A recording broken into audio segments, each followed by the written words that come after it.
A verdade da fé, sem rodeios. Reflexões com Ricardo Gondim. Atos dos Apóstolos, capítulo 2, versículo de número 29. Irmãos, posso dizer-lhes com franqueza que o patriarca Davi morreu e foi sepultado, e o seu túmulo está entre nós até o dia de hoje. Mas ele era profeta e sabia que Deus lhe prometera sob juramento que colocaria um dos seus descendentes em seu trono. Prevendo isso, falou da ressurreição de Cristo, que não foi abandonado no sepulcro e cujo corpo não sofreu decomposição. Deus ressuscitou este Jesus, e todos nós somos testemunhas desse fato. Exaltado à direita de Deus, ele recebeu do Pai o Espírito Santo prometido e derramou o que vocês agora veem e ouvem. Pois Davi não subiu aos céus, mas ele mesmo declarou: o Senhor disse ao meu Senhor: senta-te à minha direita, até que eu ponha teus inimigos como estrado para os teus pés. Portanto, que todo Israel fique certo disto: este Jesus que vocês crucificaram, Deus fez Senhor e Cristo. Quem foi Jesus? O que Cristo representou na cultura judaica? Quem era ele, já que ele foi um judeu? Vejam, na história da humanidade, reinos se sucederam no apogeu. Impérios conseguiram na história da humanidade marcar as épocas. Por isso que o reino egípcio, o Egito, foi uma grande nação imperial dos seus dias, debaixo das diversas dinastias dos faraós. O babilônico foi um reino que marcou a história da humanidade por séculos, debaixo principalmente do reinado de Nabucodonosor. Os macedônios tinham, naquela época onde hoje fica parte da Iugoslávia, da Sérvia, debaixo do poder de Alexandre o Grande, um reino que alcançou o mundo. O Império Romano, que tornou-se célebre no mundo debaixo, principalmente da liderança de Júlio César, transformou Roma na imperatriz do mundo. E várias nações se sucederam no apogeu da glória. E imperadores conseguiam alavancar suas nações e os seus países para a glória. Carlos Magno, Napoleão Bonaparte, os czares da Rússia, os kaisers alemães, todos eles conseguiram transformar os seus países em grandes impérios. Alguns impérios que tinham características distintas. Por exemplo, o Império Romano era um império militar. O Império de Alexandre o Grande era um império expansionista. Houve reinos que eram tolerantes com os que haviam conquistado, como por exemplo os romanos, que promoviam o que se chamava na história de a Pax Romana. Houve alguns reinos que eram massacrantes. E os judeus, ao longo da história, ambicionavam, desejavam, sonhavam que o reino de Israel fosse estabelecido na categoria de uma grande nação. E desde Abraão, quando Deus fez a promessa a Abraão, que disse: Abraão, em ti serão benditas todas as nações da terra, os judeus entenderam que essa promessa de Deus um dia iria se cumprir, e que Israel teria como nação a mesma categoria desses grandes países e desses grandes impérios. Mas eles não conseguiram, porque logo depois de Abraão, vocês conhecem a história, houve uma grande fome na terra, e antes que eles se organizassem como nação, eles foram obrigados a emigrar para o Egito, porque lá no Egito José ia prover comida para eles, e eles lá no Egito ficaram durante 400 anos. Porque levantou-se um outro faraó que não conhecia José e escravizou o povo de Israel. E ao invés deles crescerem para o status de uma grande nação, eles eram escravos. Foi aí que Deus mobilizou Moisés, que tirou o povo da escravatura do Egito e prometeu levá-los de volta à terra prometida, a terra que tinha sido dada a Abraão. Só que no trajeto entre a libertação do Egito e a tomada da posse que Deus tinha dado a eles da terra, o povo se corrompeu, e eles ficaram perambulando 40 anos pelo deserto até que aquela geração morreu, e eles finalmente tomaram conta da terra prometida debaixo da liderança, não mais de Moisés, agora da liderança de Josué. Mas logo que eles tomaram posse da terra prometida, ao invés deles se organizarem como nação para serem esse grande império, eles entraram num período de anarquia. Anarquia política, social, econômica, religiosa, que é um livro da Bíblia que descreve essa anarquia, que é o livro de Juízes. Verdadeira anarquia. E eles, por 400 anos, tiveram que adiar o sonho de serem uma grande nação. Depois de 400 anos de anarquia, já sem suportar mais aquele sistema, o povo se revolta contra Deus, contra o estado de coisas e pede um rei. Nós queremos um rei. Qual é a ambição que esse povo tem? Eles querem ser um grande império. O judeu não se conformava de não ser um grande império. Nós queremos um rei que nos faça ser poderosos como são as outras nações. E eles então tiveram Saul como rei. E Saul foi um desastre, porque Saul era um paranoico, psicótico, doido, era um tirano, era um sujeito que literalmente ficou louco. Ele acaba cometendo suicídio, foi um desastre. E aí, de Saul, Deus então diz: eu vou levantar um rei segundo o meu coração, Davi. E Davi é esse rei, ele consegue pela primeira vez organizar o povo como nação, como império, dá uma estrutura política aos judeus e tem um sonho que ele acredita que vai colocar o povo de Israel na categoria de nação classe A. Eles vão sair da nação tupiniquim e vão chegar na nação classe A. Vão sair do terceiro mundo e vão entrar no primeiro mundo. Davi tinha esse sonho. Ele ia construir um templo tão magnífico para Deus, que ia ser uma das maravilhas do mundo antigo. Só que Deus disse: você não, o seu filho constrói esse templo. Salomão herda o trono e constrói o mais magnífico templo que já foi erguido na humanidade passada. Era um esplendor, templo de Salomão. Só que Salomão, e nós brasileiros entendemos um pouco disso, se embriagou com o poder. Ficou novo rico. Sabe síndrome do novo rico? Quem nunca tem, no dia que começa a ter um pouquinho, e aí ele vai na joalheria e diz assim: eu quero um relógio. E o joalheiro diz assim: qual? Eu disse: o mais caro. Esse é o novo rico. Ele vai comprar o carro e ele entra na loja e o senhor diz: o senhor está querendo comprar um carro? Ele diz: qual? O mais caro que você tiver. É o novo rico. Salomão era um novo rico. Ele começou a gastar, e gastou tanto que quando ele passou o trono para o herdeiro dele, teve uma guerra civil em Israel por causa de impostos. E Israel se dividiu, Israel do norte e Israel do sul. Eu estou dando para vocês aqui uma sinopse do que é a história de Israel no Antigo Testamento. É isso aqui. Rachou. Israel do norte e Israel do sul. O Israel do norte e Israel do sul ficaram duas nações distintas. E o sonho de ser um grande país, cadê? Não se concretizava. Estavam brigando entre si em guerras internas, não acontecia. E o judeu pensava assim: um dia nós vamos ser essa grande nação. E para nós sermos essa grande nação, vai ser o Messias que vai chegar. Quando o Messias vier, ele vai ser poderoso. E aí ele vai levar Israel, vai acabar com a bagunça, e ele vai ser o imperador não só de Israel, ele vai ser o imperador do mundo. E aconteceu que o reino do norte entrou em decadência, veio o rei da Síria, destruiu com Israel, e o reino do sul, que se chamava Judá, veio Nabucodonosor, invadiu, e só não destruiu completamente, porque Deus preservou um remanescente para dele vir Jesus. Que senão também tinha se acabado tudo. Deus diz assim: por amor a Davi e a promessa que fiz a ele de que seu trono alguém ia herdar, eu vou preservar Judá. E aí Deus preserva Judá. E é um povinho assim, pequeno, michuruca, que não... Entendeu? Israel virou um Brasil.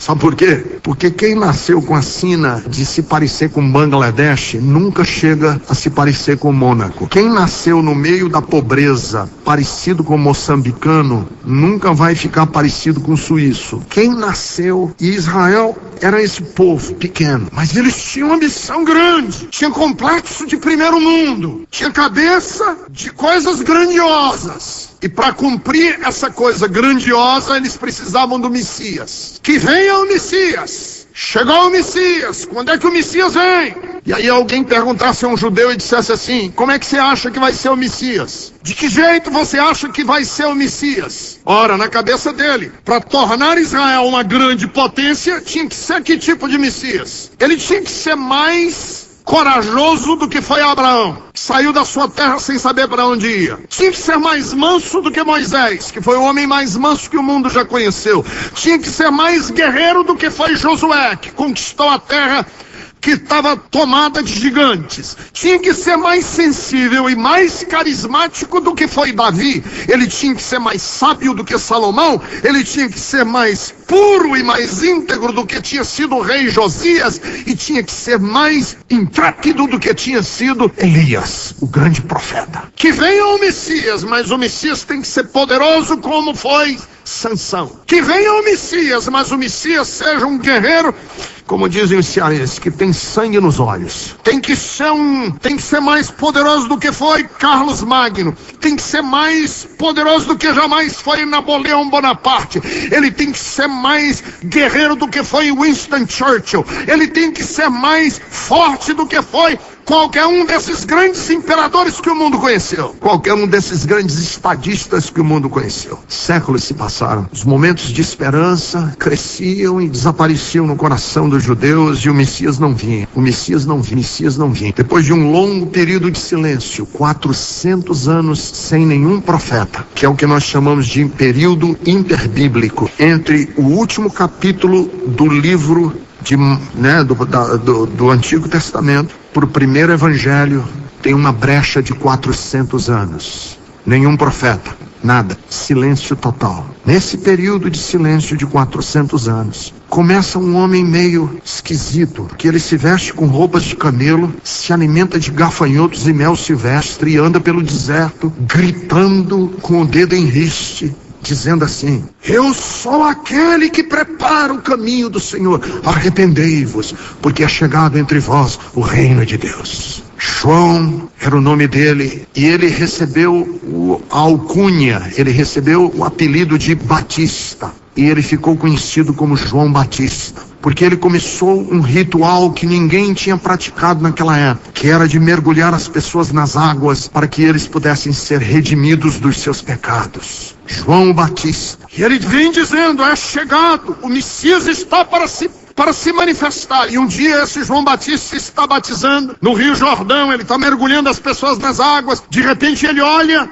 e da ribanceira do rio, descendo a encosta do rio, a margem do rio, na direção dele, vem andando um homem, e pelo seu caminhar, pela maneira do seu porte, pela maneira como ele olha, João Batista tem uma intuição divina, e ele indica e diz assim: aquele é o Cordeiro de Deus que tira o pecado do mundo. E quando Jesus é batizado pelo Batista no Rio Jordão, abre-se o céu, rasga-se o céu de norte a sul, de leste a oeste, e do céu rasgado vem o Espírito Santo na forma corpórea de uma pomba, e envolve o corpo de Cristo. E ouve-se do céu uma voz que diz: este é o meu filho amado, em quem o meu coração está satisfeito. E Jesus sai dessa experiência, vai para o deserto, e quando ele volta do deserto, ele vai para Nazaré, e na cidade de Nazaré, que foi a cidade que ele foi criado, Jesus pega o livro do profeta Isaías, no capítulo 61, e Jesus lê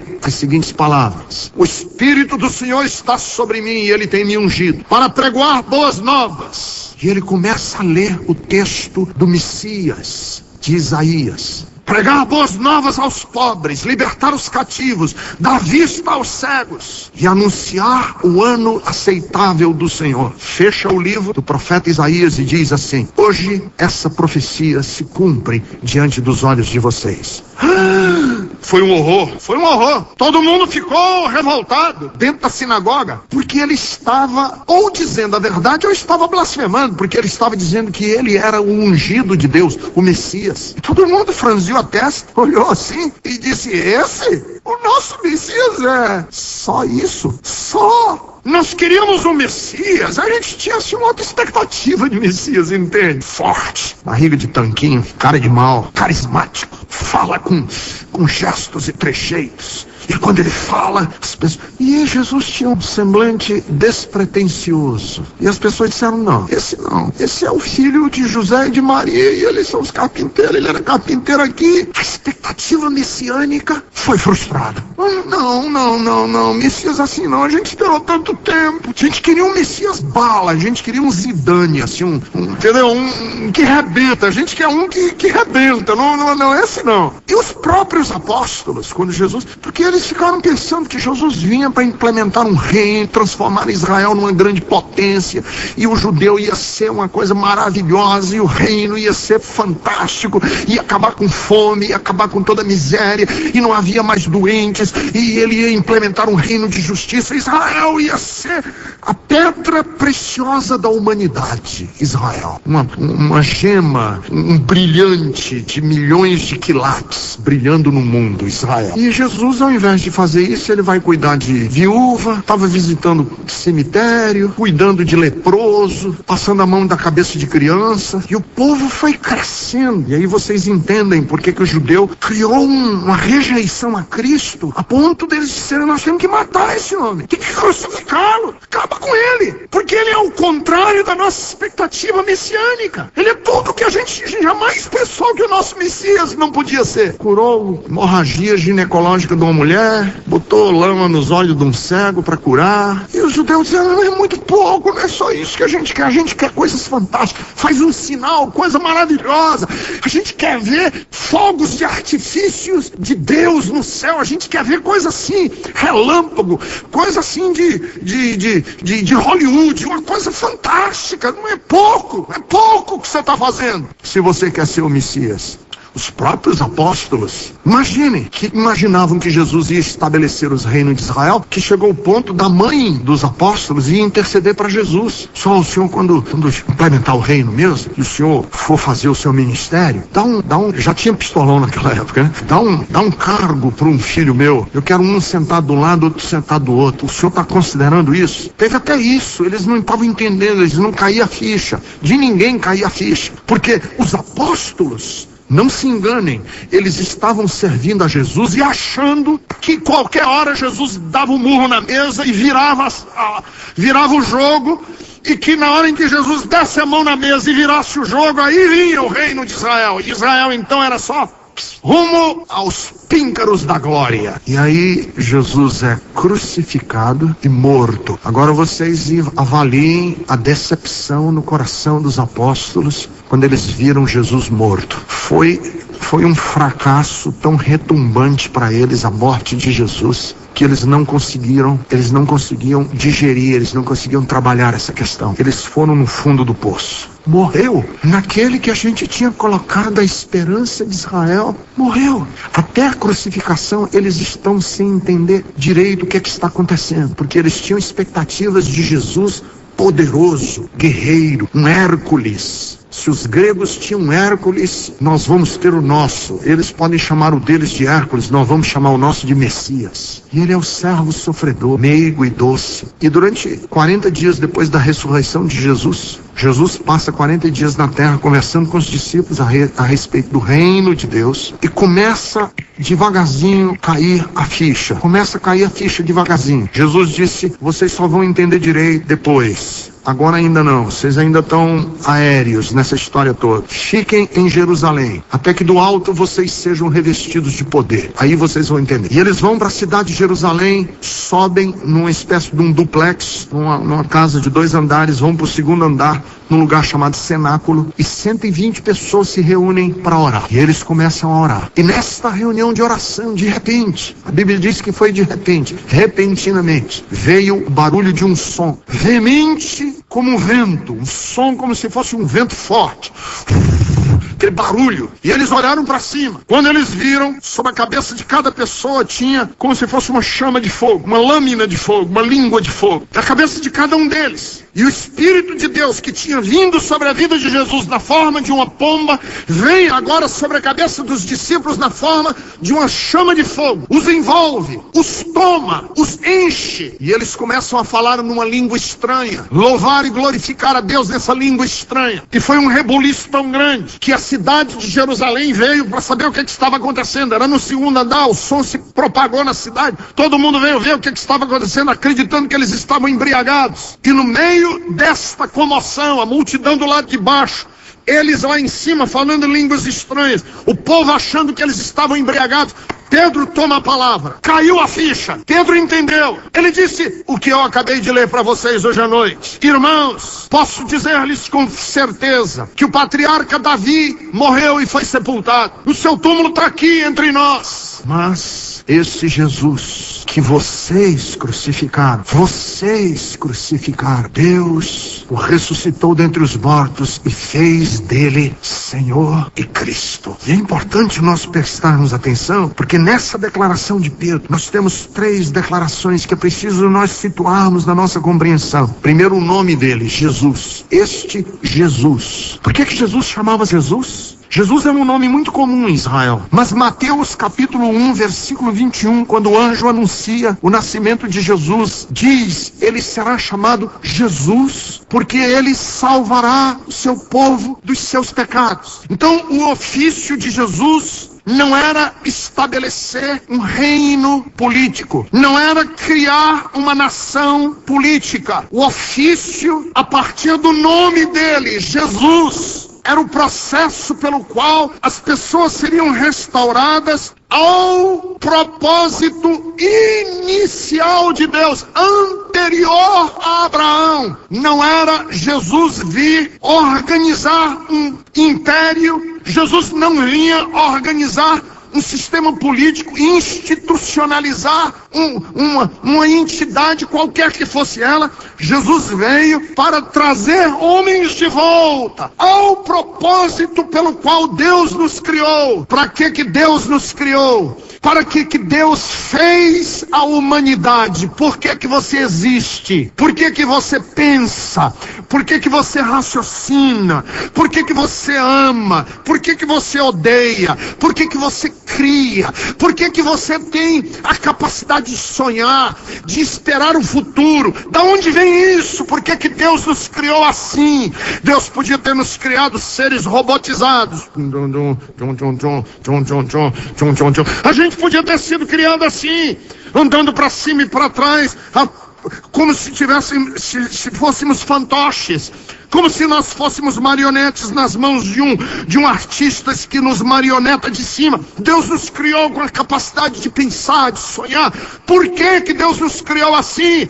Deus nos criou assim para podermos nos relacionar com Ele, num relacionamento lindo, bonito, livre, criativo, para que nós pudéssemos ser seres semelhantes a Ele, com liberdade, com autonomia, com a capacidade de fazer o bem e com a capacidade de fazer o mal. E a raça humana se distanciou desse propósito de nos relacionar com Deus. Pecamos, destruímos, arrasamos com o propósito de Deus, demos as costas a Deus, fugimos dele. E para que Deus mandou Jesus? Por que Jesus veio? Ele veio para ser o Salvador. O principal cuidado de Jesus em vir ao homem foi dizer o seguinte: você não precisa pensar que é rejeitado de Deus por toda a maldade que você praticou. O Deus do céu está me mandando dizer que eu posso salvar você de você mesmo, para que você possa ser resgatado de volta para Deus,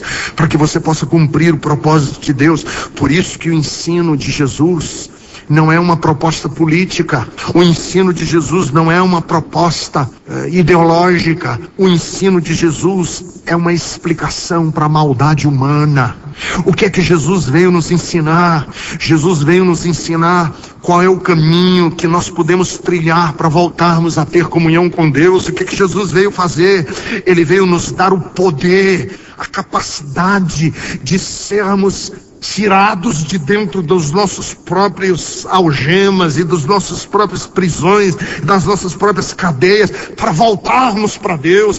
Para que Ele veio? Ele veio para fazer uma aplicação da natureza de Deus em nossa natureza, para que nós possamos ser participantes da natureza divina. Por isso que Jesus vem. Jesus vem para que o mal se converta em bem, para que o amargo vire doce, para que o vingativo se torne uma pessoa perdoadora, para que o esperto, que maquina o mal, se transforme numa pessoa singela de alma, para que a pessoa violenta se encha de ternura, para que o inimigo volte a abraçar o seu inimigo. Veio nos salvar de nós mesmos. Nós nos tornamos monstros de esperteza, que não é esperteza, monstros por causa da nossa esperteza. A gente se acha esperto demais, a gente se acha capaz demais, autônomo demais. Deixa comigo, a gente diz, deixa comigo. Nós repetimos para nós mesmos, e nós vamos de passo em passo nos destruindo. E ele vem nos salvar de quê? Dos seus pecados. E o que é o seu pecado? É você mesmo, é o que você faz contra você mesmo. Então, quando a gente diz assim, chegou Jesus, chegou o reino de Deus, o que é que nós estamos dizendo? Que quando chega o reino de Deus, eu deixo de me preocupar só com o meu umbigo e eu passo a me preocupar com o próximo. Quando chega o reino de Deus, o mentiroso começa a se sentir irrequieto com a sua mentira. Quando chega o reino de Deus, os olhos que são a janela da alma querem ser puros. Quando chega o reino de Deus, eu abdico da violência. Eu abro mão do meu direito de retaliar. Eu abro mão do meu direito de castigar e busco a paz e torno-me amigo do meu inimigo. Chegou o reino. Até as palavras que saem da minha boca eu digo com mais cuidado, porque a minha natureza é transformada para desejar, para trabalhar no sentido de me tornar mais parecido com Ele, que é agora a minha referência de vida. Vejam, os judeus estavam esperando outra coisa e Jesus vem e faz outra, completamente diferente. A expectativa deles era uma e ele vem e cumpre outra. E Pedro, no sermão que ele prega no dia de Pentecostes, ele diz: portanto, que todo Israel fique certo que este Jesus que vocês crucificaram, Deus o fez Senhor e Cristo. Olha que interessante, ele usa duas palavras. A palavra Senhor, que era usada naquela época só com o imperador romano, Kyrios em grego, Senhor, só se usava com o imperador romano, e Cristo. Então ele usa duas terminologias, uma romana, Senhor, e outra judaica, Cristo. A palavra Cristo é a palavra Messias em grego. Christos em grego é a palavra Messias em hebraico. Pedro diz assim: vocês crucificaram porque vocês tinham outras expectativas, pois este que vocês crucificaram, Deus fez dele Senhor e fez dele o Cristo. É interessante isso. Por que o Cristo? Porque a palavra Cristo é o Messias. E aí nós vamos compreendendo um pouco qual era a função do Messias, que não era o que os judeus esperavam, mas o que Jesus fez. Os judeus esperavam uma coisa, mas Jesus fez outra. O que foi que Jesus fez como Messias? Jesus não veio implementar império, Jesus veio mostrar Deus para os homens. O Messias, a função do Messias não era construir um império, era revelar Deus aos homens. Por quê? Porque até Jesus, tudo o que se sabia sobre Deus era especulação. Quem é Deus? Como é que eu sei a respeito de Deus? Aí as pessoas especulavam. E os filósofos gregos, eles tinham uma máxima na filosofia grega que era o seguinte: um pássaro não pode voar em direção ao sol. Os gregos diziam, os filósofos gregos, um pássaro não pode voar em direção ao sol. Por quê? Por que um pássaro não pode voar em direção ao sol? Primeiro, porque o sol está muito longe. E antes dele chegar no sol, ele morre. Segundo, que o sol é muito quente. Se o pássaro chegasse no sol, ele morreria torrado muito antes de chegar ao sol. Então um pássaro não pode chegar nunca ao sol. Aí eles faziam a analogia: o ser humano não pode chegar a Deus, porque Deus está muito longe. E Deus é tão inacessível que nós nunca podemos chegar a Ele. O que nós sabemos a respeito de Deus é uma especulação nossa. Eu acho, eu penso, a minha teoria, todo mundo tem uma teoria a respeito de Deus. São as nossas especulações. Até Jesus, tudo que se sabia sobre Deus era especulação. O que Deus faz com o Messias? Unge ele para ele ser a encarnação de Deus entre os homens. Quando você olha para Jesus, você vê Deus. Na linguagem dos computadores, computacional, ele é a interface entre Deus e os homens. Ele é a mediação entre Deus e os homens. Você quer ver Deus? Você não adianta querer conhecer Deus a partir das suas especulações. Porque antes de você chegar a conhecimento de Deus, você já morreu. Porque Deus é infinito e você é finito. Deus é santo e você é pecador. Deus é eterno e você é mortal. Você nunca vai chegar ao conhecimento de Deus. Esquece. E isso não é porque você é cristão ou é budista ou é espírita. Você nunca vai conhecer Deus. Qualquer homem, qualquer pessoa, seja ele o Papa de Roma, seja ele o Billy Graham dos protestantes, ou ele seja o Dalai Lama dos budistas. Nunca um homem, uma mulher, uma pessoa vai conhecer Deus. É impossível. Só existe uma maneira de Deus ser conhecido. É se ele fizer o caminho oposto. Se Deus vier nos visitar aqui. Porque eu não posso ir lá, mas ele pode vir aqui. E Deus então encarna no seu filho, feito uma criança, e vive no meio dos homens. E quem olha para Jesus vê Deus. E Jesus disse isso. Ele disse com todas as letras: eu vim para que vocês conhecessem Deus. Porque um dia ele estava com Filipe e ele vinha falando sobre Deus e sobre o Pai e sobre Deus. E Filipe olhou para Jesus já no fim do ministério. Você vê como a cabeça dos apóstolos não estava em sintonia. Mistério. Filipe olha para Jesus e diz assim: Senhor, mostra-nos o Pai e isso nos basta. Aí Jesus, eu acho que ele, se ele tivesse assim na mesa, eu acho que ele botou a mão assim na mesa e bateu e disse assim: não é possível. Filipe, quanto tempo eu estou com vocês e você não sabe que eu e o Pai somos um. Quem vê a mim, vê o Pai que me enviou. Quem vê a mim, vê o Pai que me enviou. E o apóstolo Paulo captou, entendeu essa mensagem. Paulo, tanto que em Colossenses 1, dos versículos 15 ao versículo 19, Paulo diz assim: ele é a imagem do Deus invisível. Olha que linda essa frase. Ele é a imagem, é a concretude do Deus invisível, o primogênito de toda a criação, porque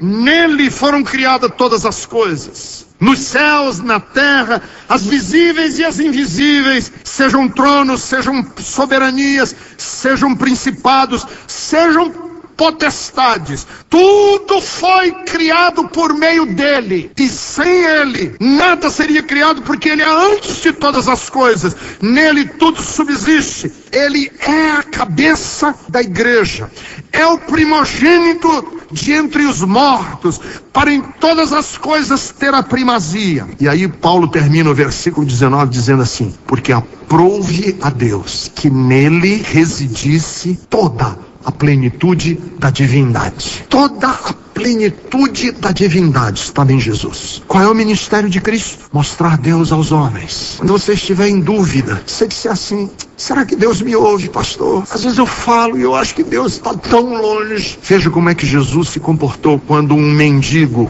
chamou por ele. Jesus ia passando por uma rua e um mendigo chamado Bartimeu gritou para ele e disse: Jesus, filho de Davi, tem misericórdia de mim. Jesus parou. Os discípulos mandaram o cego lá se calar. Bartimeu, mendigo, cego. E Jesus disse: quem me chama? Então, todo mundo gritando aqui. Então, Jesus disse: não, manda vir ter comigo quem me chamou. Se um cego, mendigo, na beira do caminho, gritou pelo nome dele, e ele parou tudo o que estava fazendo para atender ao cego. Nesse comportamento de Jesus, nós sabemos quem Deus é. Deus é assim. Não há uma voz que seja dirigida a Deus que Deus se faça de surdo. Ele deu as costas. Jesus ia passando uma mulher com fluxo de sangue. Ela tinha uma hemorragia ginecológica intermitente. Ela perdia sangue. De vez por outra ela entrava nesse processo há 12 anos. E ela foi por detrás de Jesus porque ela disse: se eu tocar na orla do vestido dele, eu serei curada desse meu mal. E ela tocou e Jesus parou. Disse: alguém me tocou. Os discípulos disseram: lógico que alguém te tocou. Tem uma multidão aqui, um empurra maior do mundo.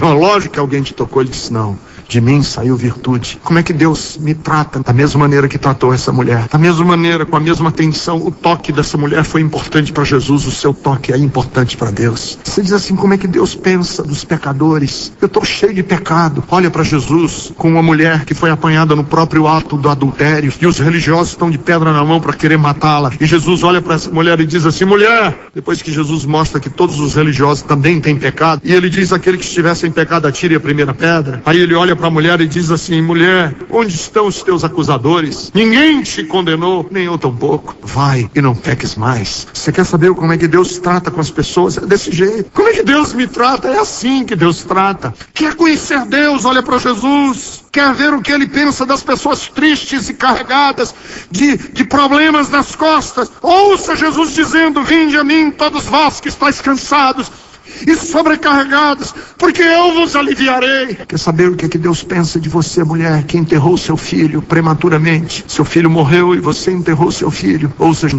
a viúva de Naim está saindo da cidade para enterrar o próprio filho. Mulher, não chores mais. E aí eu completo esse pensamento de Jesus quando ele disse à beira do túmulo de Lázaro: quem crer em mim e vive, esse jamais morrerá. O que você pensa a respeito de Deus está definido no que você pensa a respeito de Jesus, porque o Pai é como Jesus é. Uma das verdades mais lindas do cristianismo não é que Jesus é a imagem de Deus só. Deus também é a imagem de Jesus. E quem quer conhecer Deus, basta olhar para Jesus. Mas ele veio para ser Senhor, Senhor, porque Pedro diz assim: este que vocês crucificaram, Deus o fez Senhor, Cristo, Senhor. Senhor por quê? Como Senhor? Se ele e o Pai são um, por que Senhor? Pensem comigo, caminhem comigo nesse pensamento. Deus tem tudo sob o controle dele. Tudo. Desde a curso das galáxias mais distantes, os buracos negros, as galáxias que estão nos cantos mais remotos do universo, os vetores que mantêm o universo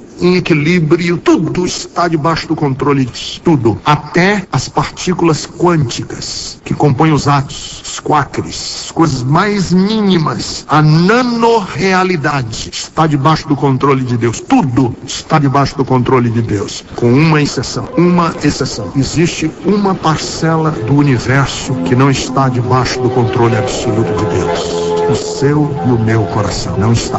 Por que Deus não tem todas as coisas debaixo do controle absoluto dele? Porque é a única possibilidade de relacionamentos reais e genuínos, livres. Ele veio para ser Senhor de vidas, reconquistar o direito de ser o Senhor de vidas.